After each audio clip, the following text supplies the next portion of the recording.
നമസ്കാരം. ഇന്ന് നമ്മള് കടകളിൽ നിന്നൊക്കെ കിട്ടുന്ന അതേ ടേസ്റ്റിലുള്ള നല്ല സോഫ്റ്റ് ആയിട്ടുള്ള ഒരു ബൺ പൊറോട്ടയുടെ റെസിപ്പിയാണ് കാണിക്കുന്നത്. അപ്പം നമുക്ക് ഇത് വീട്ടിൽ തന്നെ നമുക്ക് വീശി അടിക്കാതെ തന്നെ എന്നാൽ അതുപോലെ തന്നെ പെർഫെക്റ്റ് ആയിട്ട് ഉണ്ടാക്കിയെടുക്കുകയും ചെയ്യാം. അപ്പം അതെങ്ങനെയാണെന്ന് ഒന്ന് കണ്ടിട്ട് വരാം. അപ്പം ഇതിനായിട്ട് ഞാനിവിടെ ഒരു ബൗൾ എടുത്തിട്ടുണ്ട്, വലിയൊരു ബൗള്.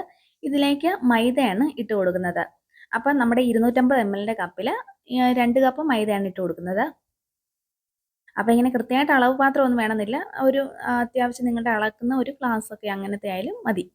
അപ്പോൾ അങ്ങനെ 2 കപ്പ് മൈദ ഇതിലേക്ക് ഇട്ട് കൊടുക്കുന്നുണ്ട്. ഇനി നമ്മൾ ഇതിലേക്ക് ചേർത്ത് കൊടുക്കുന്നത് 1 ടീസ്പൂൺ പഞ്ചസാരയാണ്. പിന്നെ നമുക്ക് ഇതിലേക്ക് ആവശ്യമായത് 1/2 ടീസ്പൂൺ ഉപ്പ്. ഉപ്പ് നമ്മുടെ പാകത്തിന് ചേർത്ത് കൊടുക്കാം. പിന്നെ ഇതിലേക്ക് സാധാരണ തിളപ്പിച്ചാറിയ പാല് 1 ടീസ്പൂൺ പാല് കൂടി ഇതിലേക്ക് ഒഴിച്ചു കൊടുക്കുന്നുണ്ട്. എന്നിട്ട് ഒരു വിസ്ക് വെച്ചോ എന്തെങ്കിലും ഒരു തവി വെച്ചോ നന്നായിട്ടൊന്ന് ഇളക്കി എല്ലാം ഒന്ന് മിക്സ് ആക്കി എടുക്കണം. ഉപ്പൊക്കെ മാവിൻ്റെ എല്ലാ ഭാഗത്തും എത്തുന്ന പോലെ നന്നായിട്ടൊന്ന് നമുക്കൊന്ന് മിക്സ് ആക്കി എടുക്കാം.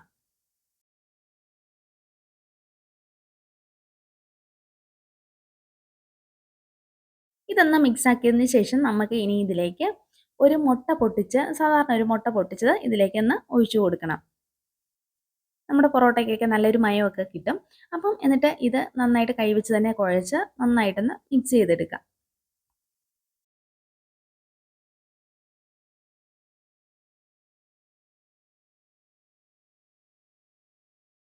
ഇനി നമ്മൾ മാവ് അളന്ന പാത്രത്തിൽ അതിൻ്റെ സെയിം അളവിൽ തന്നെ ഒരു 1/2 കപ്പ് വെള്ളമാണ് ഈ മാവ് കുഴച്ചെടുക്കാനായിട്ട് നമ്മൾ എടുക്കുന്നത്. അപ്പോൾ ഒരു 1/2 കപ്പ് വെള്ളം തന്നെ ആവശ്യമായിട്ട് വരും. ഒന്നിച്ചൊഴിക്കണമെന്നില്ല, കുറേശ്ശെ കുറേശ്ശെ ഒഴിച്ച് ഇത് ഇങ്ങനെ നന്നായിട്ടൊന്ന് കുഴച്ചെടുക്കാം.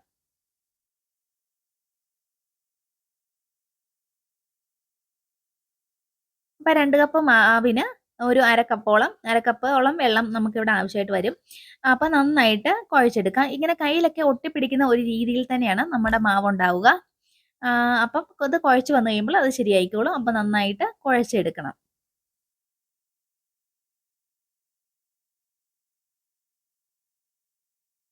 മാവ് കുഴച്ച് നല്ല സോഫ്റ്റ് ആക്കി എടുക്കണം.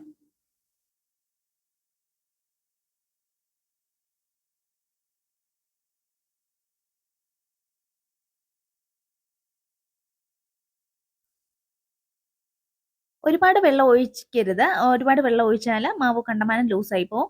ഇത്രയും വെള്ളം തന്നെ മതിയാവും. നന്നായിട്ട് കുഴച്ചെടുത്താൽ മതി. അപ്പോൾ മാവ് സെറ്റായി വന്നോളും. അപ്പോൾ ഇതുപോലെ കുഴച്ച് ഇങ്ങനെ ഒന്ന് സെറ്റായി ഇതുപോലെ വന്നിട്ടുണ്ട്. ഇനി നമുക്ക് ഒരു ചപ്പാത്തി പലകയിലേക്കോ എന്തെങ്കിലും കൗണ്ടർ ടോപ്പിലേക്ക് കുറച്ച് എണ്ണ തൂത്ത് കൊടുത്തിട്ട് ഇങ്ങനെ ഒന്ന് വലിച്ച് ഇതൊന്നും കൂടെ ഇങ്ങനെ ഒന്ന് കുഴച്ചെടുക്കണം. ഇതുപോലെ ഇങ്ങനെ ഒന്ന് ചെയ്താൽ അപ്പം മാവ് ഒന്നും കൂടെ ഒന്ന് സോഫ്റ്റ് ആയി കിട്ടാനായിട്ടാണ് ഇങ്ങനെ ഒന്ന് വലിച്ച് ഇങ്ങനെ ഒന്ന് കുഴച്ചെടുക്കുന്നത്. അപ്പോൾ ഇനി കയ്യിലൊക്കെ ഒട്ടുകയാണെങ്കിൽ കയ്യിൽ കുറച്ച് നമുക്കൊരു എണ്ണ തൂത്ത് കൊടുത്താൽ മതി. ഇങ്ങനെ കൂടുതൽ പറ്റി പിടിച്ചിരിക്കാതിരിക്കാനായിട്ട്. എന്നിട്ട് ഇത് നന്നായിട്ടൊന്ന് കുഴച്ചെടുക്കുക. എന്നിട്ട് നേരത്തെ നമ്മൾ എടുത്ത ബൗളിൽ തന്നെ കുറച്ച് എണ്ണയൊന്ന് ഒഴിച്ചു കൊടുത്ത് ഒന്ന് തൂത്ത് കൊടുക്കുന്നുണ്ട്. എന്നിട്ട് ഇതിലേക്കാണ് നമ്മൾ മാവ് വെച്ച് കൊടുക്കുന്നത്. അപ്പം മാവൊക്കെ പിടിക്കാതൊക്കെ ഇരിക്കാനായിട്ട് നമ്മൾ കുറച്ച് എണ്ണ ഒഴിച്ചു കൊടുക്കുന്നുണ്ട്. എന്നിട്ട് നമ്മുടെ ഈ മാവ് ഇതിനകത്തേക്ക് നമുക്ക് വെച്ച് കൊടുക്കാം. എന്നിട്ട് ഈ മാവിൻ്റെ പുറത്തുകൂടിയും നന്നായിട്ട് എണ്ണ തൂത്ത് കൊടുക്കണം. ഇത് ഡ്രൈ ഒക്കെ ആകാതിരിക്കാനൊക്കെ ആയിട്ട് നന്നായിട്ട് എണ്ണ തൂത്ത് കൊടുക്കുക. എന്നിട്ട് ഒരു 2 മണിക്കൂറോളം ഒന്ന് റെസ്റ്റ് ചെയ്യാനായിട്ട് വെക്കണം. 2ഓ അതിലധികമോ സമയം നമുക്ക് വെക്കാം. അപ്പം എത്ര നേരം വെക്കുന്നു അതിനനുസരിച്ച് നമ്മുടെ പൊറോട്ട സോഫ്റ്റ് ആയിട്ട് കിട്ടും. എന്നിട്ട് ഒരു റാപ്പർ വെച്ചോ അല്ലെങ്കിൽ ഒരു നനഞ്ഞ തുണി ഇട്ടിട്ടാണെങ്കിലും ഒന്ന് കവർ ചെയ്ത് ഇട്ടാൽ മതി. പുറമൊക്കെ ഡ്രൈ ആകാതിരിക്കാനായിട്ടാണ് അങ്ങനെ. അപ്പോൾ എല്ലാം ഒന്ന് കവർ ചെയ്ത് വെച്ചിട്ടുണ്ട്. ഞാൻ ഒരു 2 മണിക്കൂർ ഇതൊന്ന് റെസ്റ്റ് ചെയ്യാനായിട്ട് വെച്ചിട്ടുണ്ട്.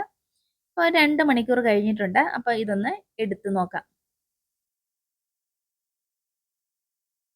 അപ്പോൾ നമ്മളിങ്ങനെ 2 മണിക്കൂറൊക്കെ കഴിയുമ്പോഴത്തേക്കും നമ്മുടെ മാവ് ഒന്നുകൂടി ഒന്ന് നന്നായിട്ടൊന്ന് സോഫ്റ്റ് ആയിട്ട് കിട്ടും. എന്നിട്ട് ഈ മാവ് ഒന്നുകൂടി ഒന്ന് ചെറുതായിട്ടൊന്ന് കുഴച്ചിട്ട് നമ്മൾ ഇത് ഓരോ ബോളാക്കി എടുക്കണം. അപ്പോൾ ഞാനിങ്ങനെ ഓരോ ബോളാക്കി എടുത്തിട്ടുണ്ട്. അപ്പോൾ നമ്മൾ ഈ ബോള് വെക്കുന്ന പാത്രത്തിലും കുറച്ച് എണ്ണ തൂത്ത് കൊടുക്കണം. എന്നിട്ട് ഓരോ ബോളായിട്ട് ഈ പാത്രത്തിൽ നമുക്ക് വെച്ച് കൊടുക്കാം. അപ്പോൾ ബോളിൻ്റെ മുകളിലും നമ്മൾ കുറച്ച് എണ്ണ തൂത്ത് കൊടുക്കാം. അപ്പോൾ എല്ലാം ഇങ്ങനെ ഒന്ന് വെച്ചിട്ട് എല്ലാം ഒന്ന് റെഡിയാക്കി എടുത്തിട്ടുണ്ട്. ഇതും നമ്മളൊരു അരമണിക്കൂർ ഒന്ന് റെസ്റ്റ് ചെയ്യാനായിട്ട് അപ്പം ഇങ്ങനൊന്ന് വെച്ചിട്ട് ഒരു അരമണിക്കൂറോളം നമ്മളിതൊന്ന് റെസ്റ്റ് ചെയ്യാനായിട്ട് വെക്കണം. ഇപ്പോൾ ഒരു അരമണിക്കൂറോളം കഴിഞ്ഞിട്ടുണ്ട്. ഇനി നമുക്ക് ഇതൊന്ന് മാറ്റി കൊടുക്കാം. എന്നിട്ട് ഒരു കൗണ്ടർ ടോപ്പിലേക്ക് കുറച്ച് എണ്ണ ഒഴിച്ച് കൊടുക്കുന്നുണ്ട്. എണ്ണയും തൂത്ത് കൊടുത്തിട്ട് നമ്മുടെ ഓരോ ബോളും ഇങ്ങനെ വെച്ച് ഒന്ന് പരത്തിയെടുക്കണം.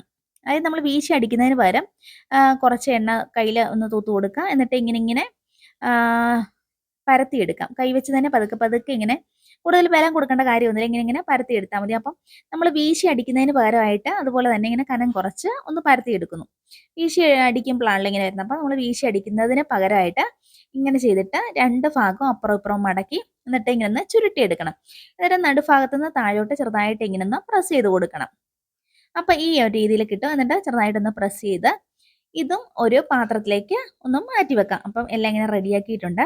ഇത് ഒരു അരമണിക്കൂർ ഒന്ന് റെസ്റ്റ് ചെയ്യാൻ വെച്ചാൽ കുറച്ചും കൂടെ നല്ലൊരു സോഫ്റ്റ് ആയിട്ട് കിട്ടും. ഇനി നമുക്ക് ഒരു പാൻ അടുപ്പ് വെക്കാം. ചൂടായി കഴിയുമ്പോഴത്തേക്കും നന്നായിട്ട് ചൂടായിട്ട് ലോ ഫ്ലെയിമിലേക്ക് വെക്കുക. എന്നിട്ട് ഓരോ ബന്നും ഇതിനകത്തേക്ക് വെച്ച് കൊടുത്ത് വേവിച്ചെടുക്കണം. ലോ ഫ്ലെയിമിലിട്ട് വേവിച്ചാൽ മതി. അപ്പോൾ ഇത് കട്ടിയുള്ളത് കാരണം അകമൊക്കെ വെന്ത് കിട്ടണമെങ്കിൽ ഒരു ലോ ഫ്ലെയിമിലിട്ട് തന്നെ വേവിച്ചെടുത്താൽ മതി.